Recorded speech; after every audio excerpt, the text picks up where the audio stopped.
9-foot alien mommy took him from the battlefield and cared like no one else could the plasma rounds screamed overhead as Marcus pressed himself deeper into the crater that had become his temporary grave. The acrid smell of burning ozone and melted rock filled his nostrils while the distant thunder of artillery exchanges echoed across the wasteland that had once been the colony of New Terra. Blood seeped from the gash in his left thigh, where shrapnel had torn through his combat armor 3 hours ago. His medical kit lay scattered somewhere in the rubble behind him, along with most of his squad. The war had been raging for 8 months now, ever since the hegemony decided that human expansion into the Outer Rim violated their ancient territorial claims. What had started as a diplomatic dispute over mining rights had escalated into a full-scale conflict that stretched across dozens of star systems. Marcus had volunteered for the Colonial Defense Force 6 months ago when the recruitment drives reached his homeworld of Kepler Prime. He was 20, 2 years old with a degree in xenobiology, and dreams of exploring the galaxy in peacetime. Those dreams seemed like a lifetime ago now. Another barrage of enemy fire erupted somewhere to his left, followed by the distinctive whine of human railguns responding in kind. The battle line had been static for hours with neither side able to gain a decisive advantage. Marcus knew his position was becoming untenable. His ammunition was running low, and the bleeding from his leg wound was getting worse despite the emergency clotting foam he had applied. Soon he would have to make a choice between surrendering to the enemy or making a desperate run for the human lines 200 meters away across open ground. The decision was made for him when a hegemony patrol rounded the edge of his crater. 3 insectoid warriors in powered armor spotted him immediately and raised their weapons. Marcus closed his eyes and waited for the end, but instead of the expected plasma bolt, he heard the sound of heavy footsteps and a deep voice speaking in accented standard. "Hold your fire. This one is injured." Marcus opened his eyes to see a figure that defied everything he thought he knew about the enemy. Standing over him was a 9-foot, all-humanoid with pale blue skin and silver hair that cascaded down past her shoulders. Her features were angular but unmistakably feminine, with large golden eyes that seemed to glow in the dim light of the battlefield. She wore what appeared to be medical insignia on her armor rather than combat markings. "Please do not move, human soldier," she said in a voice that was surprisingly gentle despite its alien cadence. "You are badly wounded and require immediate medical attention." The insectoid warriors chittered among themselves in their native language, but the tall alien responded with what sounded like commands. Marcus watched in amazement as the patrol lowered their weapons and began to withdraw. The blue-skinned alien knelt beside him and began examining his wounds with practiced efficiency. "My name is Vera," she said as she worked. "I am a field medic with the Hegemony Medical Corps. You have lost a significant amount of blood, and your leg wound requires surgical intervention. I am going to transport you to our medical facility." Marcus tried to protest but found his voice failing him. The blood loss was making him dizzy, and his vision was starting to blur around the edges. Vera produced a device that looked like a cross between a scanner and a syringe, and pressed it against his neck. Almost immediately, he felt a warm sensation spreading through his body, and the pain began to recede. "That is a stabilization compound," Vera explained as she began wrapping his leg wound with some kind of biosynthetic bandage. "It will keep you conscious and prevent shock until we can get you proper treatment. I need you to stay awake and talk to me. What is your name?" "Marcus," he managed to whisper. "Marcus Rivera, serial number 77499 Alpha. Just Marcus is fine," Vera replied with what might have been a smile. "I am not interested in your military designation. Tell me about yourself. Where are you from?" As she continued her field treatment, Marcus found himself talking about his life before the war. He told her about growing up on Kepler Prime, where his parents ran a hydroponic farm. He described his studies at the Colonial University and his fascination with alien cultures. Vera listened intently while she worked, asking questions that seemed designed to keep him alert and engaged. "You studied xenobiology," she said as she finished bandaging his wounds. "That is fascinating. Most humans I have encountered know very little about non-human species. What drew you to that field of study?" "I wanted to understand," Marcus replied, feeling stronger thanks to whatever medication she had given him. "I believed that if we could understand each other better, we could avoid conflicts like this one." Vera paused in her work and looked at him with an expression he could not quite read. "That is a noble goal, Marcus Rivera. Perhaps when this war is over, there will be more humans like you who choose understanding over conquest." She activated a communication device and spoke rapidly in what Marcus assumed was her native language. Within minutes, a hover stretcher arrived, operated by two more of the blue-skinned aliens. They lifted Marcus onto the stretcher with surprising gentleness and began transporting him away from the battlefield. As they moved through the hegemony lines, Marcus got his first close look at the enemy forces. He had expected to see the brutal warriors described in military briefings, but instead observed a diverse array of species working together with remarkable coordination.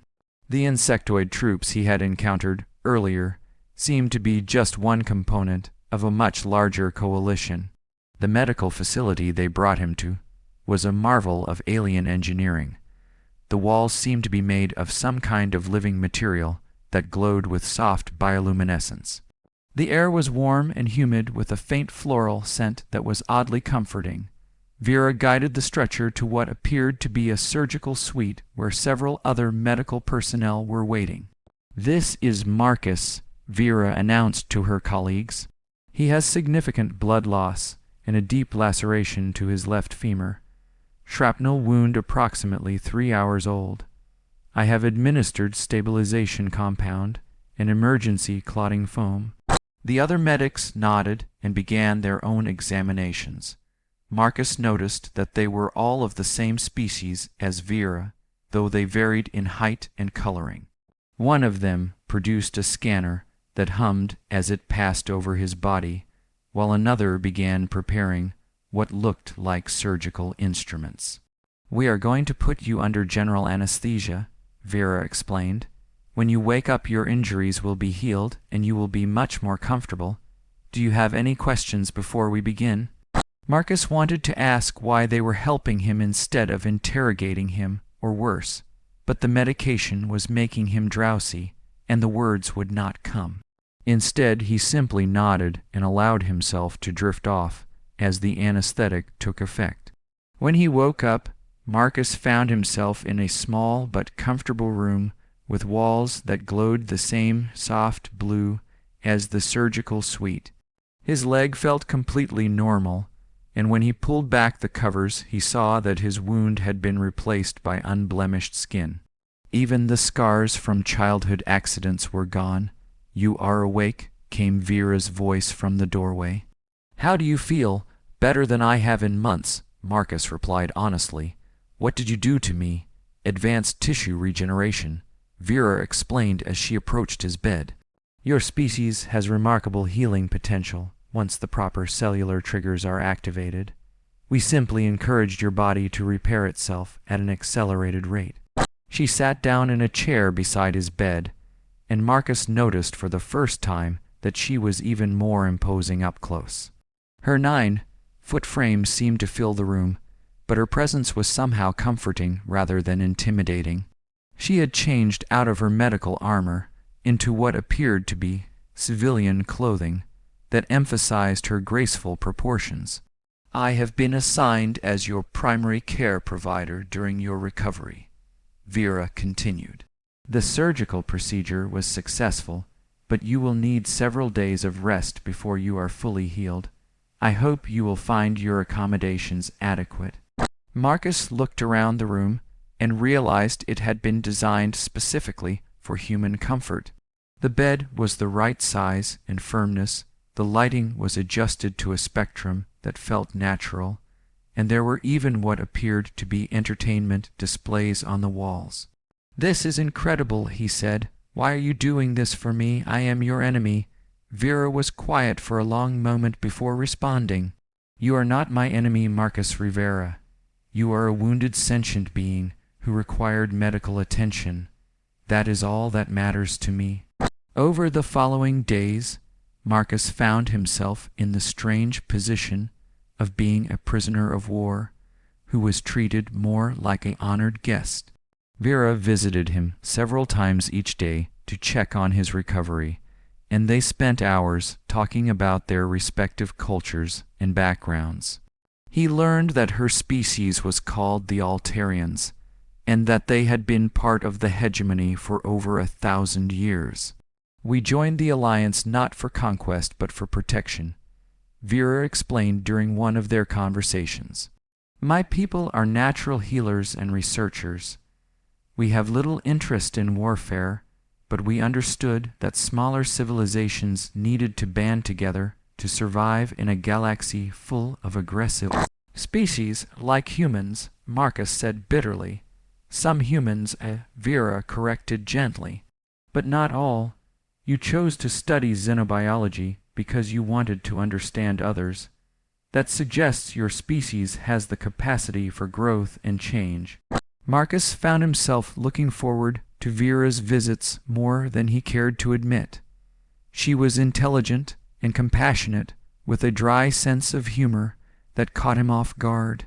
When she smiled, her entire face seemed to light up, and her golden eyes sparkled with warmth. He began to understand that what he had initially interpreted as maternal instincts were actually the natural disposition of someone who had dedicated her life to healing others. "Tell me about Altarian culture," Marcus asked one afternoon as Vera was checking his vital signs with one of her scanning devices. "We are a very old civilization," she replied. "Our homeworld of Altair 7 has been inhabited for over 50,000 years. We learned long ago that cooperation and mutual support were more valuable than competition and conflict. Family units are large and extended with multiple generations living together. Children are raised by the entire community rather than just their biological parents." "That sounds wonderful," Marcus said. "Very different from human society." "Different, but not necessarily better," Vera replied. "Every species finds its own path to survival and growth. Humans have accomplished remarkable things in your short time among the stars. Your adaptability and determination are legendary throughout the galaxy." "Our stubbornness and aggression, you mean," Marcus said. "Those same qualities that make you formidable in war also make you excellent explorers and innovators," Vera pointed out. "The trick is learning to channel those instincts in positive directions." As his recovery progressed, Marcus began to spend more time outside his room. Vera would accompany him on walks through the medical facility, where he met other patients and staff members. He was amazed to discover that the hegemony was treating wounded humans with the same care and attention they gave to their own people. Several human prisoners had been brought in with injuries far worse than his own, and all of them were receiving excellent medical care. "This is not what we were told about the enemy," Marcus confided to Vera one evening as they sat in a garden area filled with bioluminescent plants. "What were you told?" she asked. "That you were ruthless conquerors who showed no mercy to prisoners? That you wanted to exterminate humanity and claim our worlds for yourselves?" Vera sighed deeply. "I am sure that is what your leaders tell you, just as our leaders tell us, that humans are violent expansionists who will destroy everything in their path if not stopped. War requires both sides to dehumanize the other." "But you did not dehumanize me," Marcus pointed out. "No," Vera agreed. "I saw a wounded young man who needed help, that is all." Their conversations continued to range across topics from science and philosophy to art and music. Marcus was fascinated to learn that Altarians had developed forms of artistic expression that incorporated biological processes. Vera showed him sculptures that grew and changed over time and musical compositions that were performed by specially cultivated organisms. "Your species thinks in terms of permanence and control," she explained. "We think in terms of growth and adaptation. Both approaches have their merits." As the days passed, Marcus began to realize that his feelings for Vera were becoming more complex than simple gratitude. She had saved his life and cared for him when he was helpless, but more than that, she had shown him a different way of thinking about the universe. Her combination of strength and gentleness challenged everything he thought he knew about what it meant to be powerful. "Vera," he said one evening as she was preparing to leave his room, "what will happen to me when I am fully recovered?" She paused at the doorway. "That depends on many factors, Marcus Rivera. The war continues and prisoner exchanges are rare. You may be here for some time." "And you?" he asked. "Will you continue to be my care provider?" "If you wish it," she replied. "I have grown fond of our conversations. You have a curious mind and a kind heart. Those are rare qualities in any species." That night Marcus lay awake thinking about his situation. He was a prisoner of war being cared for by an alien medic who had shown him more compassion than many of his own people. The war that had brought them together seemed increasingly pointless when he considered the potential for understanding between their species. The next morning, Vera arrived with what appeared to be official documents. "I have news," she announced. "A prisoner exchange has been arranged. You will be returning to human space in 3 days." Marcus felt a surprising stab of disappointment. "I see," he said. "And you? Will you be returning to the front lines?" "Most likely," Vera replied. "There are many wounded soldiers who need care." They spent the next 3 days together almost constantly. Vera had been relieved of her other duties to help Marcus prepare for his return to human space. They talked about everything and nothing, while both of them carefully avoided discussing what would happen after he left.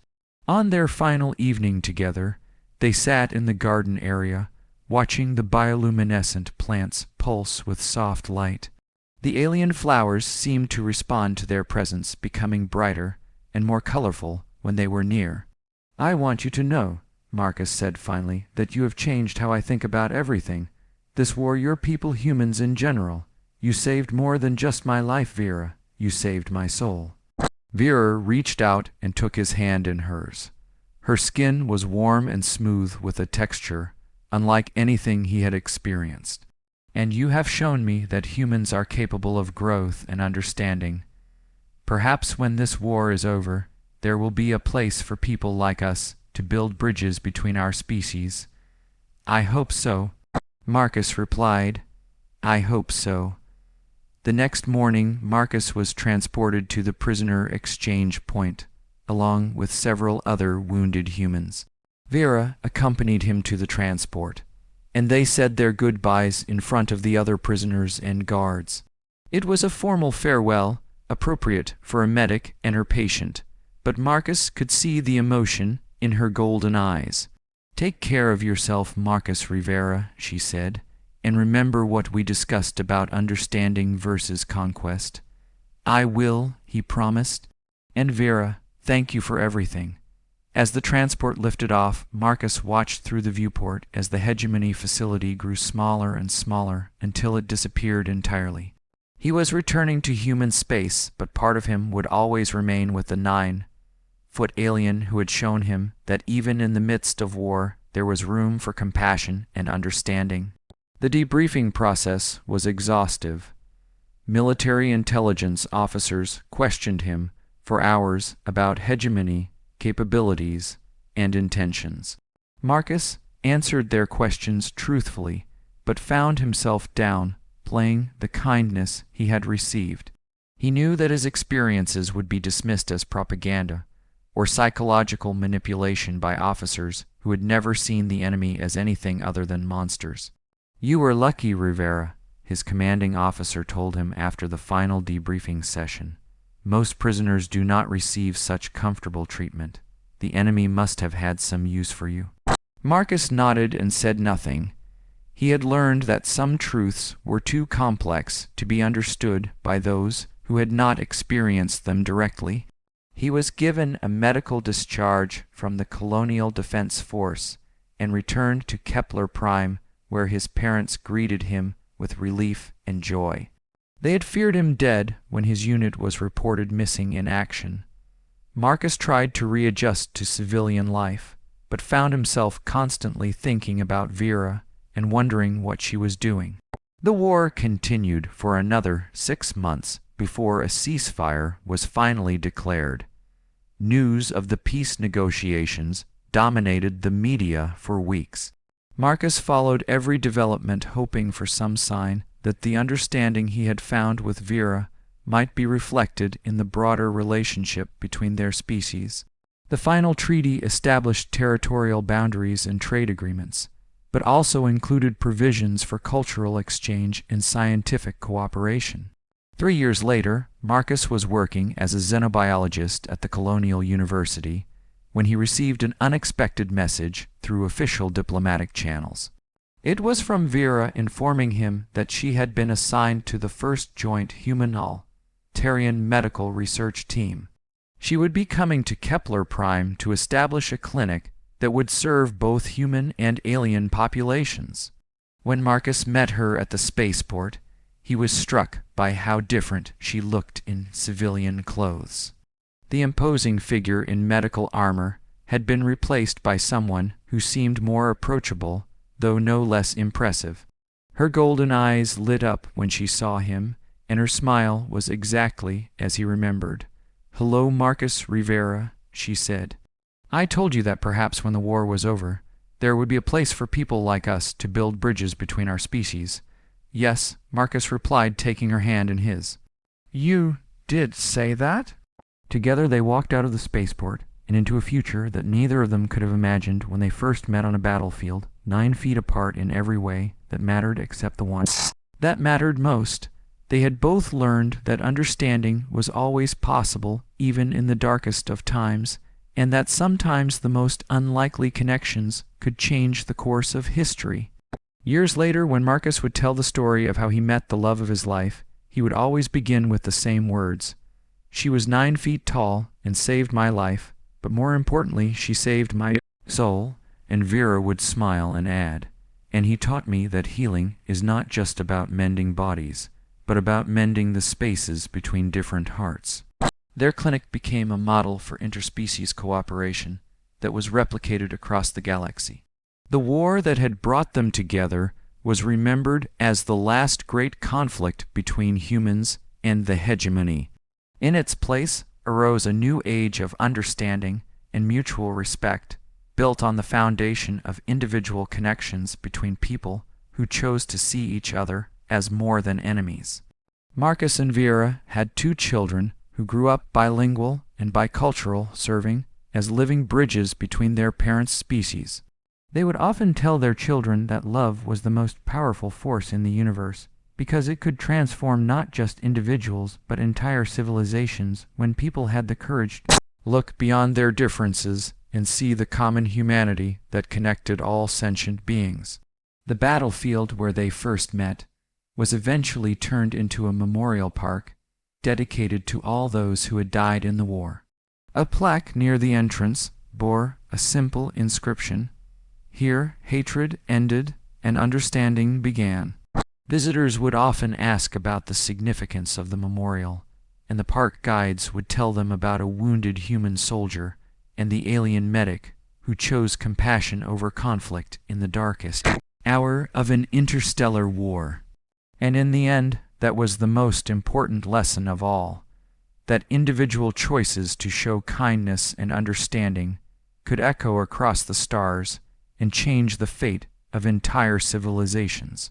The 9-foot alien who had taken a broken human from a battlefield and cared for him like no one else had done more than save a single life. She had saved the future itself.